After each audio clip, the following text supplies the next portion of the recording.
Designers sometimes attempt to take into account human factors by balancing the influence of humans' bodies, cognitive abilities, mental processes, and social behaviors when they create systems, processes, equipment, or environments.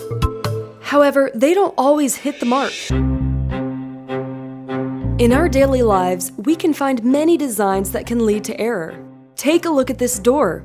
What do you think most people do when they get to that door? Pull. But why? Well, probably because when you were a child, you were taught to pull a handle. So, that instinct to pull on a handle is well ingrained and frequently wins. Rules can also be written in a way that encourages errors.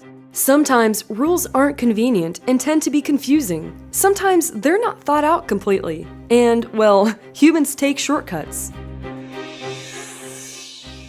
For example, a rule of etiquette is to walk on the sidewalk rather than on the grass. However, many people will walk across grass or even trample through landscaping if it gets them to where they want to go more easily and effectively than walking on the sidewalk. Designers could prevent this by laying the sidewalk so that it's a more direct path to where people want to go, or place a barrier where pedestrians shouldn't walk. And if you take a look around your house, you may find examples of designs that didn't consider human factors. If you look at this stove, it's difficult to determine which knob controls which burner. You'll have to guess your way through or eventually memorize the order. But the designers of this stove took that fault into account by positioning the knobs in the same order as the burners. Now, it's easy to determine which knob controls which burner, a much more user-friendly approach. Human factors professionals within the FAA solicit input from the field regarding those design flaws that controllers have simply accepted so that we can work with manufacturers to improve them. But if human factors professionals don't know what's wrong with the designs, manufacturers will replicate the same mistakes in new systems.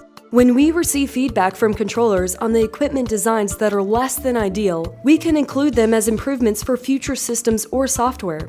So you may not realize it now, but your job may be easier with some improvements. What can be changed in your work environment so that your performance is at its best?